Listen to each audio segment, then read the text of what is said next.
So welcome everyone. It's my pleasure to introduce you to Jason Bauer-Clapp, Associate Director of Advising and Programs at the Lazarus Center for Career Development. Yeah. Thank you, Jason, for being with us. Yeah, thank you. I appreciate it. And hi everyone. So again, my name is Jason and I use he, him pronouns. And the Lazarus Center for Career Development, our focus is really working with our undergraduate student population and guiding people through the intro points, the basics of resumes and cover letters and interviews and all these types of things that I imagine most of you, if not all of you, are already quite familiar with. But I did want to take this opportunity and spend some time with you all just to walk you through some of our online resources, some of our digital resources that may be helpful to your own process, regardless of what program you're in, what you're studying, kind of what your longer term plans are. So this will be just kind of a quick overview of some of what's out there. And I'll be sharing my screen for aspects of this here. So let me just start. Okay, let's see. Hopefully this is up for folks. Can you just give me a thumbs up or a head nod of, do we have the Lazarus Center page? Thank you. So this is our homepage, the Lazarus Center for Career Development, which you can find on Smith's main website. There's two places that I want to demo for you really briefly that you might find helpful. One, when we scroll down, we have a section that we've identified. This is a relatively new section of our site known as Professional Pathways.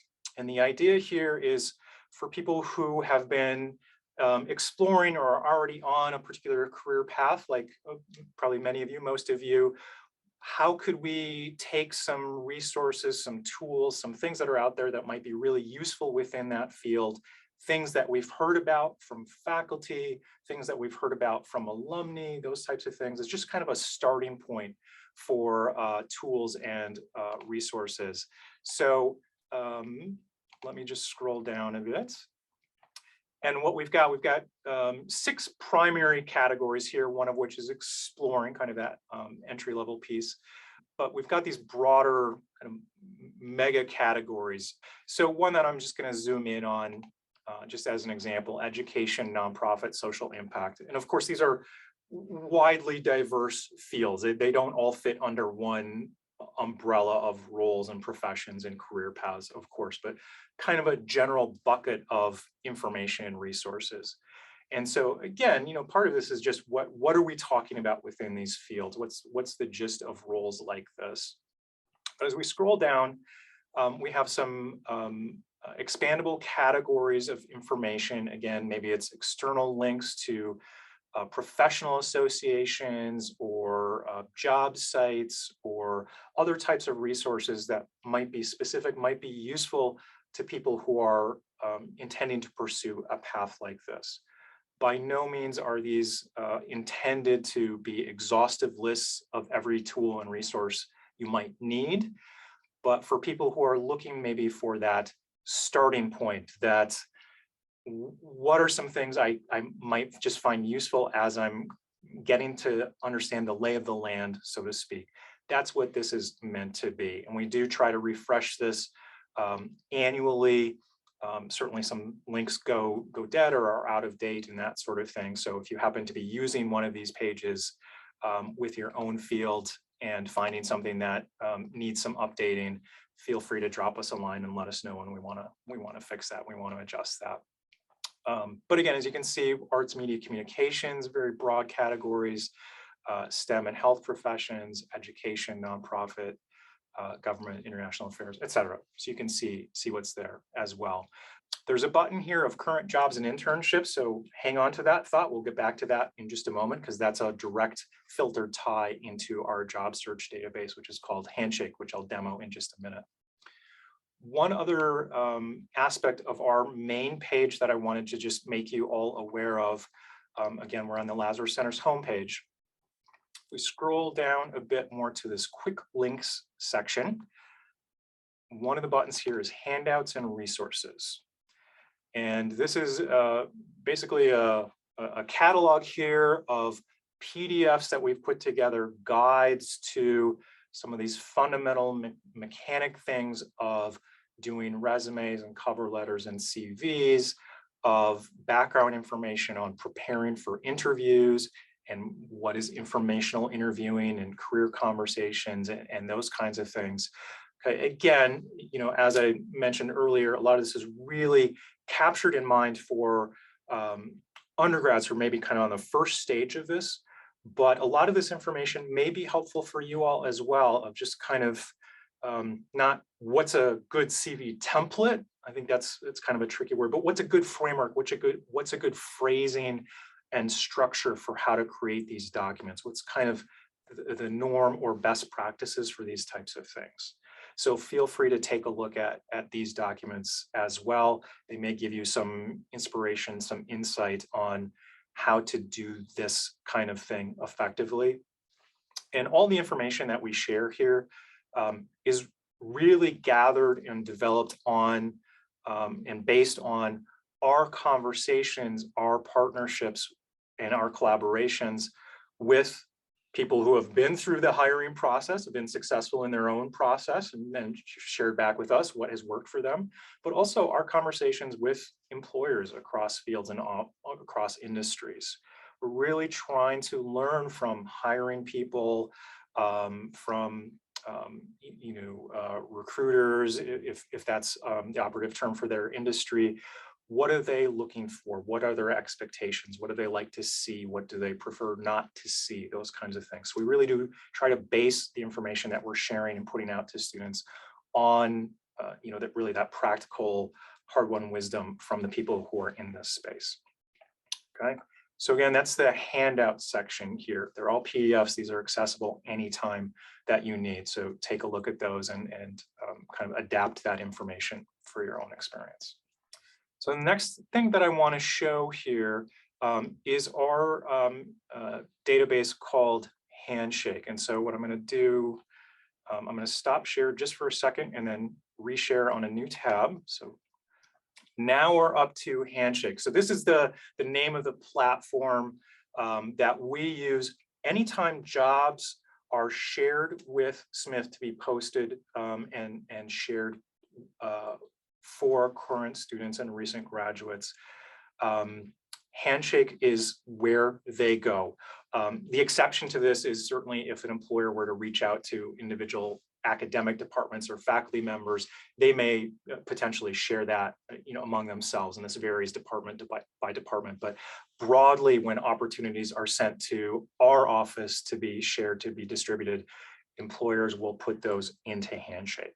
And all of you as current students have access to this tool. You can use this tool and can continue to do so after you complete your program as well. We're happy to enable access for alums after they graduate, if it's a tool that you find useful.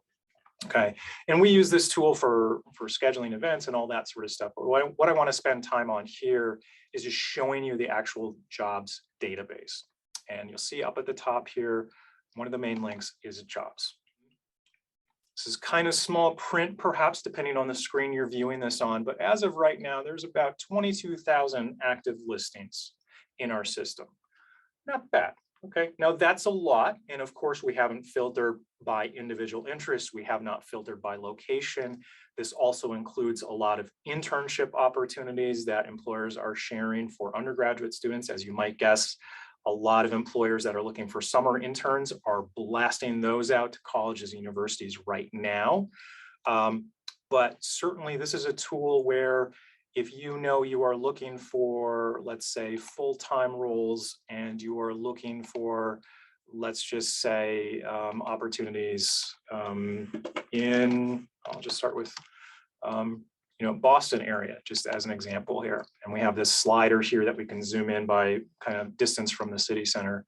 So we're down to only 2,700 postings right now. So again, kind of thinking about your own field, your own areas of interest and expertise, you can use this search bar up here to zoom in by particular topic, if it's a biology, if it's communications, if it's teaching, those kinds of things. So really you have the opportunity to really dial this in and focus this in.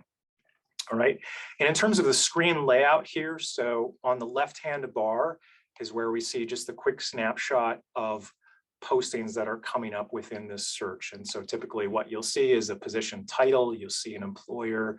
If there's a contact, we'll have that in here.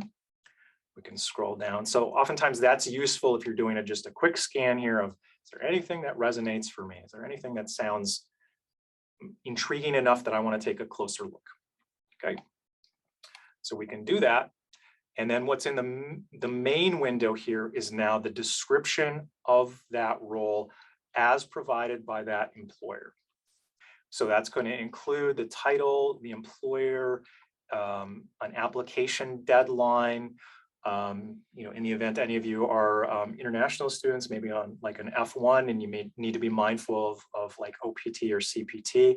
One thing we really do try to do with those employers is ask them, request them to be very clear and transparent of if they are willing to accept students who are on OPT.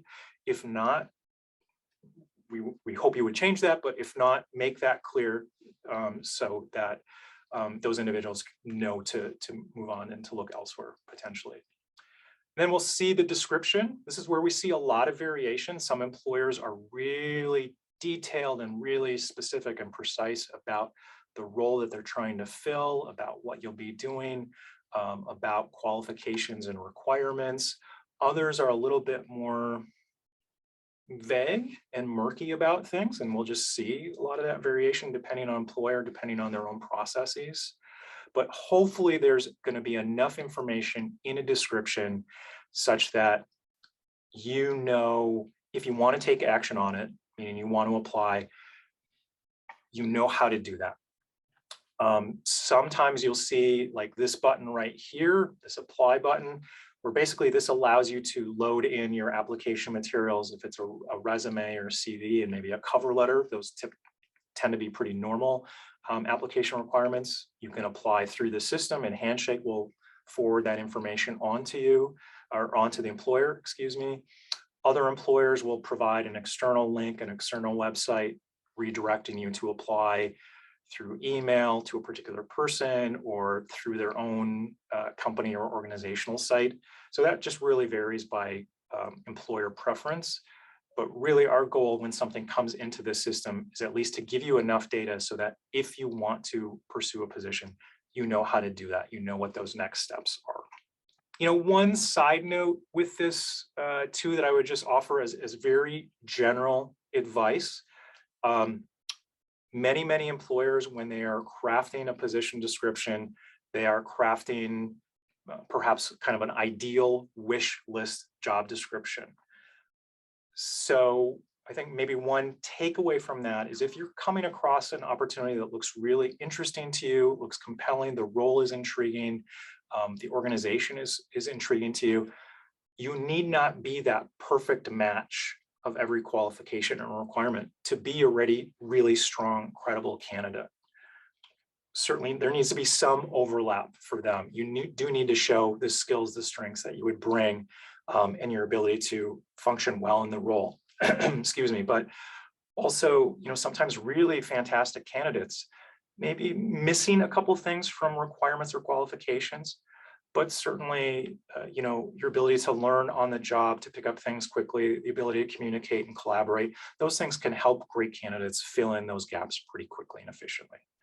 Okay, so just kind of keep that in mind. If oftentimes there's a bit of wiggle room on those position descriptions, and in some cases, it may be riskier to not apply, right? If you see something that's interesting, it feels like it's a compelling fit.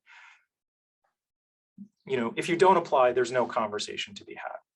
If you do apply, maybe they are interested in meeting with you and learning more about your background. So it's really an effective job search in any field. Part of it is just thinking about what you can do to cast a wider net of opportunities, to generate those conversations, meaning interviews, so that you can find out if they're a good fit as well as they can find out if you're a good fit, right? So I hope that kind of makes sense in terms of a way to think about that process. Before we move on from this section of Handshake 2, I want to say, just show you one other piece of if you've done a search that feels like it's netting some good results, you can click this button right here that is called Save Your Search, and Handshake will remember that for you, and it will automatically default to rerun that exact same search for you on a weekly basis, and will email those results to you. So this is a nice piece of automation because we get new opportunities in daily, weekly. This is really dynamic in terms of the opportunities that are listed here.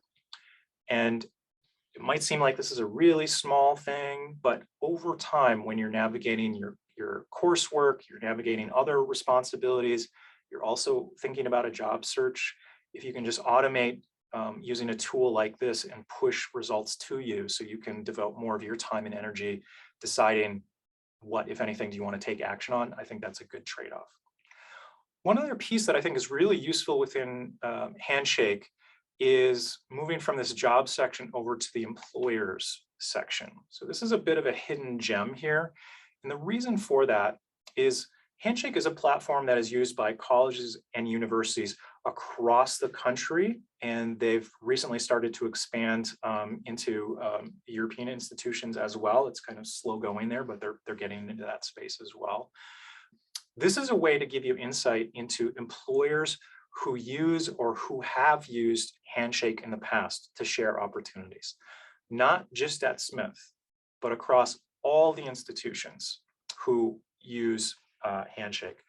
And so if you're, say, looking for organizations based in and around, let's say Seattle, and you're interested in, let's just say, biomedical as an example that comes to mind.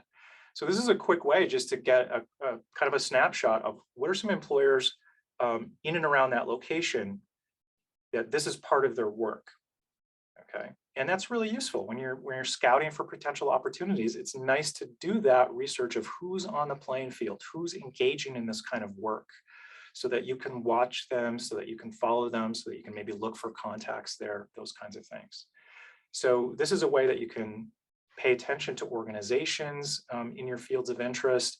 You can follow them. You can look to see if they have any active postings within Handshake. So Harris Biomedical doesn't have anything in our system right now, but of course, maybe you tick over to their own website to see if there's possibilities, okay? So I hope that makes sense in terms of using Handshake. It's a great, great tool.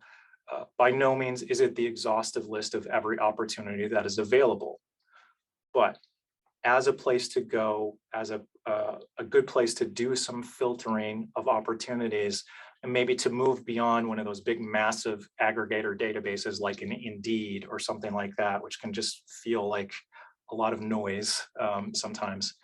Handshake is certainly a place we'd invite you to check out there. And the link for Handshake is right on the Lazarus Center's homepage, so that you can link to that. First time that you use it, Handshake's gonna kind of nudge you to fill in your profile and just verify your program and institution and fill in some background information. Go ahead and do that as well, because that can help the system be a bit more focused for you as well in terms of results that it's identifying. All right. And so this is now a link to Smith's alumni relations. I believe it's Office of Development and Alumni Relations is the formal name for this organization. And so you've probably heard, the great power of networking and making connections with people out there in your field, in your industry. And yes to all of this. Okay, this is one of the best things I think that someone who's exploring professions or who already is on a path but really wants to have some more personal connections with people in that space. This is where this can come into play. There's sometimes some misunderstandings or some myths about networking of you're contacting someone completely out of the blue and asking them directly for a job. That's not what we're talking about. That's uncomfortable for everybody. This is much more about finding people who are in organizations of interest, who are in roles of interest, pathways that you're looking at, that you're exploring, that you're considering, and really contacting them, reaching out to them, and essentially saying, I'm interested in the work that you do. I see that this is your role. I see that this is your industry. That's a path I'm on. That's a path I'm exploring. That's a path I'm pursuing.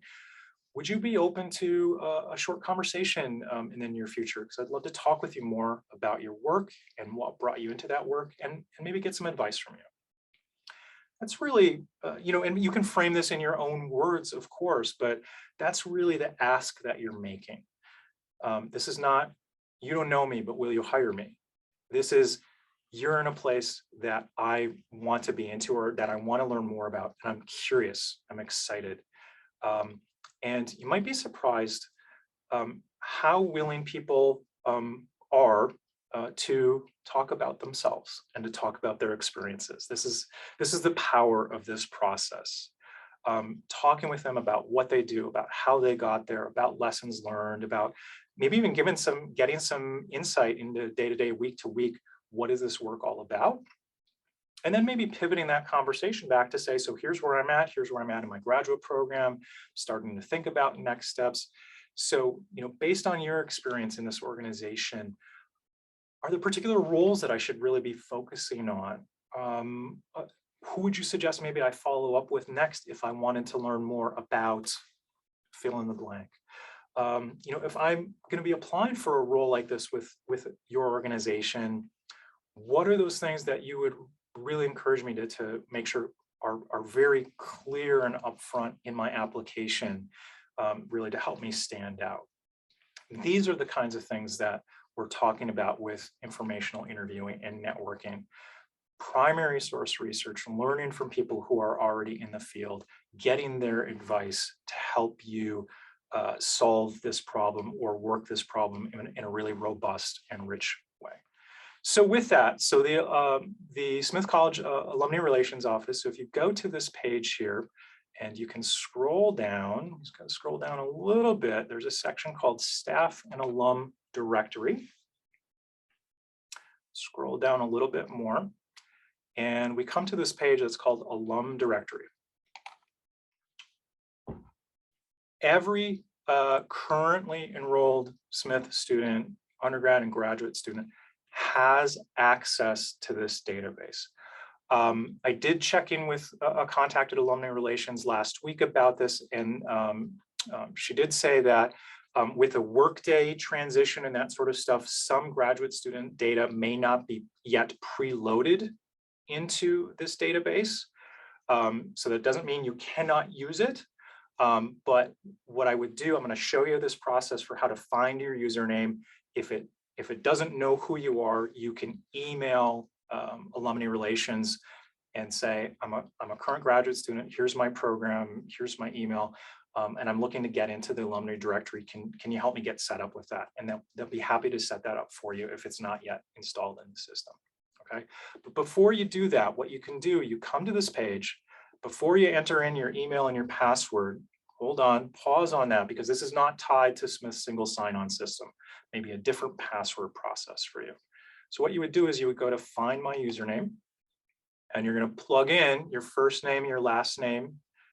Senior house is not going to be assigned or anything like that. What you're going to be looking for is actually current student, and then your expected graduation date. And then when you do that search, you click on username, and it's going to tell you what your email is if it recognizes you. And if it does, it will give you a button to reset your password. In this case, you're setting it for the first time, but that's just what the button says. If it doesn't recognize you, that's where you'd go back and contact Alumni Relations and say, I'm here, I'd love to get in, but it doesn't seem to have my record in the system yet. Okay. So that's the process for getting access to this. But what I'm going to do here, and I'm going to log in, and so once you get access to your directory, you're going to come to a page like this, and it shows the alumni house currently under construction for those of you who are on campus, so it doesn't look like that right now. But you're going to look for this link right up here that's called directory search. And this is where you have a lot of opportunities to filter or to focus based on a person's name. So in the event, maybe a faculty advisor has said, oh, I have a former student who I really encourage you to look up. plug in their name right here. If you're looking for people by particular locations, you can use a city, state, or province or country. If you want to zoom in by your particular degree and program, this is the place where you can do that. If you prefer to look more by people who are in particular companies, just to get a sense of Smith alumni, and again, this is undergrads as well as graduates, we're going to be in here, so be mindful of that. But if you're looking for somebody at, name the company, name the organization, you can plug in that company here, you can plug in a city if you want, and click search, and it's going to look for a match among the alumni records and pull up that information. So just as an example, I was just playing with this a bit earlier today. So if I'm looking for someone who is based in California, who did a Master of Science degree, I'm just going to leave it really, really general, just so you can get a sense of what results might look like.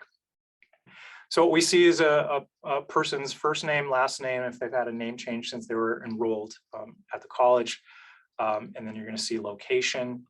And then what we would do if we want to zoom in on a particular person's record, we would just click on their first name. It's going to open up a tab with that information. That, again, this is going to be certainly dependent on what information that individual has shared with the college. Sometimes there's more, sometimes there's less. But many people's records are going to have a current employer. They're going to have access to an email address, going to have more detail about individual programs, those types of things. In the event you do find someone, certainly sometimes just that raw data of, here's somebody at an organization, I haven't heard of that organization before. Let me look them up. Let me learn more. That raw data may be useful in and of itself, of course. But then that next step, if you do find somebody that you might like to have a conversation with or have some correspondence with, that's where you would take that next step. And I think a good process for this, email is perfect for this, a brief introduction of you as a graduate student at Smith College and what program you're in. And then it's okay to say, I found your name through the college's Alumni Directory. I see that this is the work that you're doing right now. And that's a field I'm really actively exploring right now. And then to go into your ask, which is oftentimes, would you be available for maybe a short phone conversation or 20-minute Zoom chat within the next few weeks? Because I'd love to talk to you about. And that's really the ask, okay? Like I said earlier, I think people like to share experiences about themselves. They, in general, like to be helpful. Yes, people are busy. Yes, people have a lot of things on their plates. We all know that. But for you to ask for that sort of advice, for that conversation, I think a lot of people are kind of willing to do that. And I've heard some really wonderful stories of good conversations, good information, referrals to other people or to other organizations or whatever it may be. And of course, just recognize every person that you talk with is a sample size of one. Their story, their experience is not necessarily representative of what you need to do to find yourself in the same place or how to do it. But often just hearing that first person perspective can give great insight into decision process, into things that you may not yet have that first person exposure to yourself, and navigating that process, understanding work cultures and environments and those types of things, which are of course really important to purpose and meaning and value and substance within the work that we do on a day-to-day basis. This is, it sounds silly, but this is the superpower of career development and career exploration and searching for opportunities, is this outreach process of connecting with people who are out there and learning from them. And then potentially being in a position to then share that back with someone else. One other thing, I won't take time today to demo it, but maybe many of you are familiar with a platform called LinkedIn. So this is a third-party platform. It's a social media platform really focused on professional connections, professional development, that sort of thing. I think it's a great platform to be on. Because being on that platform, you create your own profile, but now you have great access to other users of LinkedIn. And similar to what we just saw here within the Alumni Directory, you can use LinkedIn to filter by professional path, by field of study, by location, by organizations, by institution attended. The LinkedIn filters are really dynamic and I think really flexible and effective. And honestly, there may be some people who are on LinkedIn who are not in the Alum Directory and vice versa. Or one thing that I do, like if I'm looking to maybe identify an alumna for maybe a panel that I'm planning or something like that, I often start with LinkedIn. I just find it more intuitive and more flexible for the way that I search. And then if I find somebody, I often will then tick over to the Alumni Directory to see if I can find an email address so that I can reach out to them and correspond with them via email.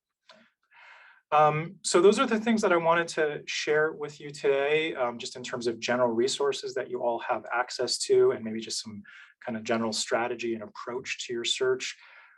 Another thing that I would add, maybe just by way of closing, is that when you're searching for next step opportunities, this need not be a solo endeavor. Really be mindful about the people in your own community, your own support network, your faculty, other resources within the institution, your existing peers and colleagues and folks that you've worked with and engaged with along the way. Again, not that it's their responsibility to solve this search for you, but enlist them in your process of what you're looking for, get their perspectives, get their feedback. It's okay to have sort of that brain trust to talk with people to say, here's what I'm working on, here's what how I'm thinking about this. Does this make sense? And that's how you can really kind of sustain a process, work through the uncertainty that is typical for any job search. There's no magic number of how many applications and how many interviews. It takes as many as it takes. But when you enlist the people around you, it can be much more manageable and sustainable and much more effective with that process as well. So I just want to kind of share that maybe as a closing piece. So with that, I'm going to close this conversation and stop record. So I hope this was helpful for everybody.